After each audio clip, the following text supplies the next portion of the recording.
Good morning. Thank you all for being here. I'm pleased to welcome my friend Kansas Attorney General Kris Kobach to the great state of Texas. Welcome. Thank you. And I want to welcome Wes Virdell, who's with Gun Owners of America, and even more exciting to me right now is that he was just elected in the Republican primary in District 53. So Wes, thanks for being here. Thanks for having me. We're here today because, yet again, Joe Biden is weaponizing the federal bureaucracy to destroy our Constitution and destroy our citizens' Second Amendment rights. Today, Texas is leading a multi-state coalition that is suing to stop a final rule issued by the Bureau of Alcohol, Tobacco, Firearms, and Explosives that would criminalize private firearm sales. Biden's latest effort to unilaterally curtail our constitutional rights is completely illegal. It is a dramatic escalation of his tyrannical abuse of authority. Throughout the years, Congress deliberately recognized the legality of private firearm sales by non-dealers. Congress even went so far as to narrow the statutory definition of dealer to prevent the ATF from unlawfully suppressing the private transfer of firearms. Joe Biden is trying to change that through regulatory redefinition, executive edict, and workarounds designed to evade our Constitution. He has completely disrespected and disregarded the democratic process. He has violated the separation of powers intended by our founding fathers to preserve the consent of the people in matters of government. On April 19th, the ATF published its new rules subjecting hundreds of thousands of law-abiding gun owners to presumption of criminal guilt for engaging in the constitutionally protected private sale of firearms. We will not let Biden continue his tyrannical abuse of power. His war on our Second Amendment rights must be stopped. Throughout our country's history, private citizens have bought and sold firearms, and their freedom to do so is guaranteed by the U.S. Constitution. With today's lawsuit, it is my great honor to stand up to protect our constitutional rights from the out-of-control federal government. My message to Joe Biden yesterday, today, and forever is this: come and take it. And as some of you might know, that's from ancient Greek, but it's also from 1835, the Battle of Goliad, for the Texas independence. Thank you to our colleagues from Louisiana, Mississippi, and Utah, and thank you to Kansas and their coalition, and to our co-plaintiffs, Wes Virdell, Gun Owners of America, the Tennessee Firearms Association, and the Virginia Citizens Defense League. And now, I want to welcome my really good friend who's done an amazing job as the Attorney General of Kansas.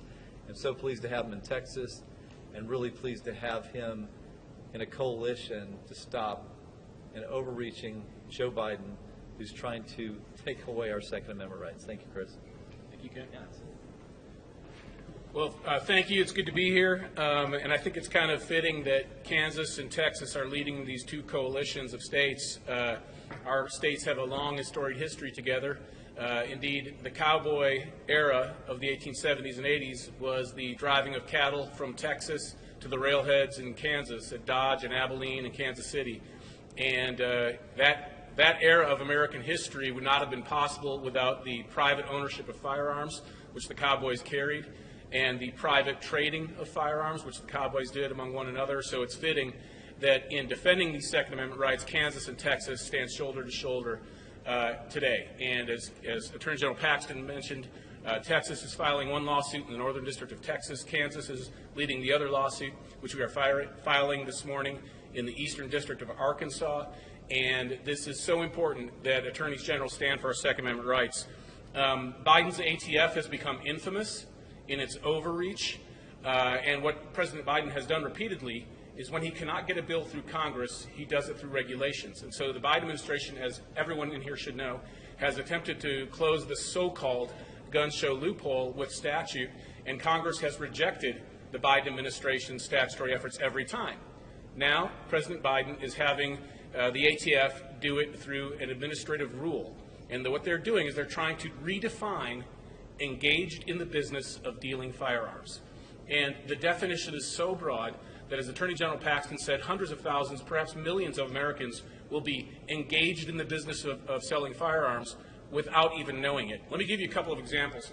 We were just on the gun range, and let's suppose that Attorney General Paxton and I are firing our favorite handguns, and then we trade, and we fire each other's gun, and I like his gun, and he likes mine. I say, hey, you want to just trade? And we trade guns.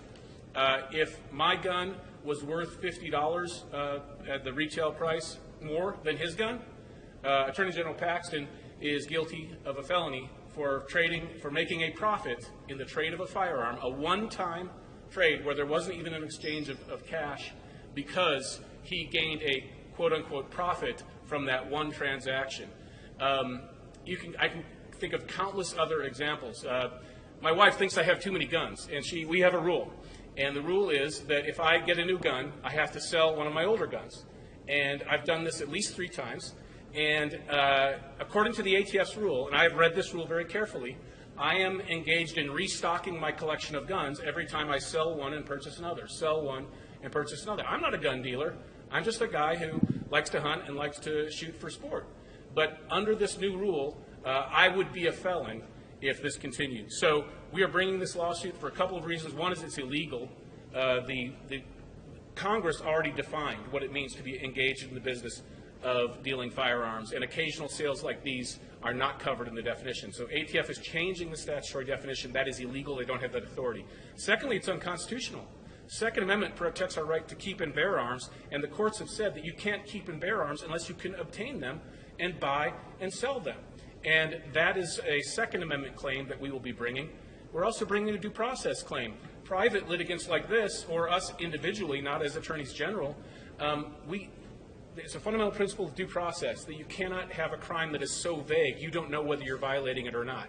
This definition is so vague, Americans won't know that they're violating it. So those are the 3 central claims. And lest anyone think that, well, the ATF's not going to do that. The ATF is going to be very careful about enforcing this. Well, then, if you think that, you haven't been watching the ATF over the last 3 years. Just in 2022, President Biden's ATF under Kobach, the director of the ATF, they announced that they were having a zero-tolerance policy. They are closing down gun shops all across America at a higher rate than at any time in the prior 15 years. Texas has had the most gun shops closed by this aggressive ATF. 11 were closed in 2022. Kansas is in second place with 8 gun shops closed, and we don't want to be in first or second place in this competition. But the bottom line is the ATF is going aggressively against gun shops for what would routinely be considered paperwork errors prior to President Biden. It would have resulted in prior to Biden, it would have been a friendly phone call from the ATF agent for the region to the gun store owner saying, hey, your paperwork's not right. Could you please refile it? They would do it, issue resolved. Now, with this zero-tolerance policy, they're coming in and shutting down perfectly law-abiding gun stores, and they're going to take the same attitude with this new regulation, which is why we are suing to stop it, and we intend to obtain a preliminary injunction if the judges agree, and stop this from going into effect. It's really a shame that General Kobach has no passion for this issue. Yeah. So, Wes, I didn't tell you about this, but if you want to say a few words, we'd love for you to address the... So I'm Wes Virdell with Gun Owners of America. I am the Texas State Director for GOA. We are extremely grateful to be standing here right now with the General. General has, over the years, has done some amazing work in the Second Amendment sector for us. We really appreciate what you've done. We actually have a hearing today in the Fifth Circuit that you filed, Paxton versus Kobach, and we're looking really forward to see the result of that. We are facing an ATF that is targeting FFL holders and gun owners. I go around the state. This is my job. I travel around the state talking to FFL dealers. Many of them are aggravated at what has happened to them. They've had the ATF weaponized against them in many ways. Normally, ATF would come in and do a real simple search, look through their paperwork, make sure that everything's good. If there was something that they had mistakenly done, they would correct it and move on. Now the ATF is going in looking for any mistake they have as an excuse to take away their FFL. We have FFLs, gunsmiths that we've talked to are extremely frustrated, and the ATF continues to put pressure onto law-abiding citizens. We have a Second Amendment. It's guaranteed to us in the Constitution. That Second Amendment is a restriction on the government. It's not a restriction on the people, and it's not a right for for the ATF to come after citizens, what they're doing. Me and my friends, we shoot all the time. We trade guns, just like was talked about. Anyways, it's a thing where it's normal for us to maybe sell a gun, and often I'm kind of limited to how many guns I'm allowed to possess currently in my household. And so a lot of times I will sell a firearm so I can go buy another one. I shouldn't have to become an FFL to do that, or I also shouldn't have to become a felon or somebody who's doing something illegal for doing a right that was already guaranteed to me and a law that was already guaranteed to allow me to do that. So we're extremely grateful at Gun Owners of America to be standing up here with both of y'all. I really appreciate it. I appreciate the fight that y'all have done. Ken Paxton has been, no offense, but as an Attorney General from a Texas perspective, Ken Paxton has been leading the charge on fighting for your Second Amendment rights, and we really, really are blessed to have you as an Attorney General. So I appreciate the time, and thanks for letting me be here with you. Oh, absolutely. So glad to have Gun Owners of America here. They do an amazing job, and really congratulations on your win. Thank you. All right. Any questions about our lawsuit? Yeah. So there are these examples that you guys talk about the traders, but there are probably some examples where people sell a lot of guns on outside of the professional store here. Is there a middle ground that exists on this issue, and the Biden administration just went too far, or what's your thoughts? So if there's a middle ground, it should be controlled by Congress. The ATF, as far as I know, is not in the Constitution. I haven't found it anywhere in the Constitution.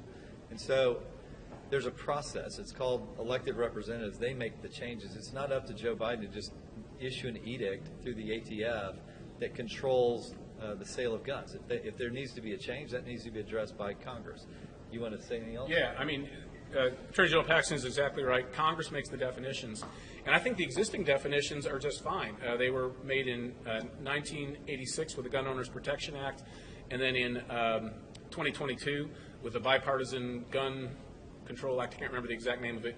But in 86 and 22, the definitions were made. They wrote the definition in 86, or they redefined it, and then they made a slight tweak in 2022. And basically, the way federal statute works is, a gun store is a gun store if they are engaged in repetitive, engaged in the business is the phrase. They're engaged in the business of dealing firearms through repetitive transactions, indicating that they are doing business.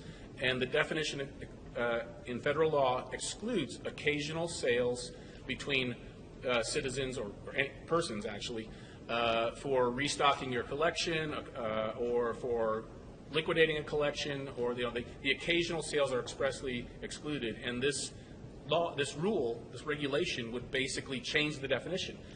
ATF can't do that. Only Congress can. Well, in Congress, I mean, they specifically went after this issue to protect exactly the type of transactions that these guys do.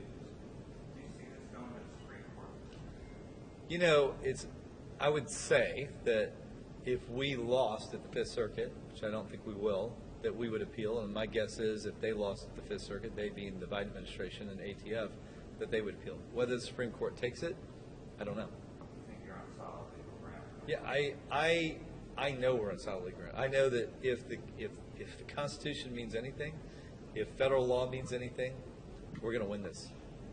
I ask you about another topic. Actually, I'd rather just keep to this topic. I'd rather talk about that later. I'd rather keep it to one topic, if that's okay. Just because these guys came down for this topic. Yes?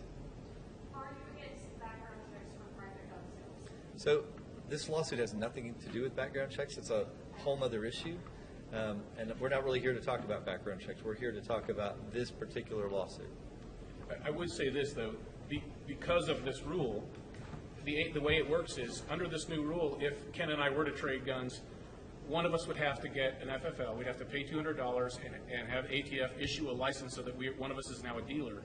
And then for us to do our trade, we would have, the one who's a dealer would have to do background checks. So the background check is part of the burden that is placed on ordinary Americans. And again, Congress specifically protected us from that. And the ATF has said, we don't care what the elected representatives want, and Joe Biden has said the same thing. That's the problem we have. There's currently legislation before Congress to abolish the ATF. Lawsuits like the ones you're bringing now have been occurring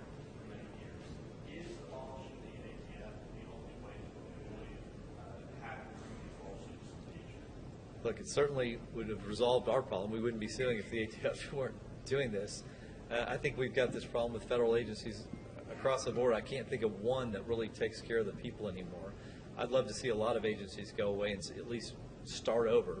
And ATF is certainly on the list that I would have to start over. Yeah, I would agree with what Attorney General Paxton just said. This isn't the only agency that has engaged in administrative overreach and gone beyond what the law allows. Excuse me. But the ATF has been particularly egregious. In fact, that 1986 act I was talking about was in response to the ATF in the 1970s and early 1980s, going completely beyond its authority and going after gun stores and gun owners. And so the ATF is particularly bad, but to your specific question, I think if they just abolished it and then put that authority into another agency, depending on who the president is, that other agency could be just as bad. I think Wes Virdell has an opinion on this. Appreciate that. So if you do a real simple Google search, just look up ATF raids, you will see that they are completely abusing the way that their agency is supposed to operate, in my opinion. They're showing up for law-abiding citizens that have families, showing up at their houses, fully kitted out with their machine guns and everything else, face mask on, to intimidate the citizens. That's the whole purpose of it. They want it on video. They want the Americans to be afraid of that. If they had operated within a boundary that would have been respectful, a lot of this stuff wouldn't even be occurring at the moment. But I do think that I'm going to say the ATF, I believe, is an unconstitutional organization, and I'm going to say that the way that they have behaved shows exactly why they shouldn't be existing right now. If you basically took them away, we wouldn't have this problem just as stated. And so therefore, the ATF's behavior has been unbecoming of the way that an agency that does what they're supposed to should behave or should be operating. And therefore, I think that this falls on their actions now have resulted in many citizens across the United States very unhappy with their agency. Let me add to that. One of the examples that he was referring to just occurred very recently, and you might have been referring to the Arkansas case. The director of the Little Rock Airport, if I remember his position correctly, this upstanding, law-abiding citizen, his home was raided by the ATF in the early hours of the morning. This is very recent. You can Google it. And it resulted in shots being exchanged, presumably, like most people defending their family in a home, if they get a knock on the door before dawn, they may be inclined to carry a gun. And he was shot and killed. This director of the airport was shot and killed by ATF agents just recently. And so that just shows you the attitude of the agency. And, oh, by the way, apparently there were no vest cams. Or at least no footage has been available, and members of Congress have demanded it, including Senator Tom Cotton. And so no evidence to indicate just exactly what the ATF did. This is an agency that has been really going across the line again and again. And for them to pass this regulation now, we fear it's going to be Katie bar the door with what they try to do next. Did I hear you correctly that if this was just a background check rule, this may be not a part of the lawsuit, but it's the licensing, the other rules that kind of come with that? That's why the pushback is. If it was just background checks, voluntary or anything. Here's what I'm going to say. If ATF does not have the right to issue these regulations, whatever they are, background, it doesn't matter. We would sue them because it's not their job to go beyond what Congress has allowed. If they're doing what Congress has directed them to do, that's fine. If they're going beyond that, which they are every single day, we're going to sue them, and it doesn't matter what the topic is. By the way, I want to thank the gun range, Frisco Gun Range Club, for hosting this and letting us do this here. Any other questions? Maybe a couple more? Any thoughts on the schedule change for marijuana? Yes. Honestly, I'd like to keep it to this topic. So do you believe that the federal government's decision to enact new laws for administrative rule, as opposed to going through Congress and passing the laws, do you believe that that's a statement on electoral support or a lack for these new laws? I think it's a statement of the fact that Biden has been unable to get these bills through Congress. Some of you may remember in 2019, I can't remember the name of it exactly, but it was a bill to basically bring universal background checks to the country for private sales of firearms, and it passed the House, which was controlled by Democrats. It did not pass the Senate. The current administration and their allies in Congress have tried to get things through. and they have failed. And if they had gotten them through, then we wouldn't be standing here unless that law violated the Second Amendment in some way. But an agency cannot do what Congress has the power to do. The Supreme Court has said in recent years, it's called the major questions doctrine. If an agency tries to answer a major question, like who is a dealer in firearms, who has to have an FFL, they are intruding upon Congress's authority. An executive agency can't do that. Only our elected representatives can do that.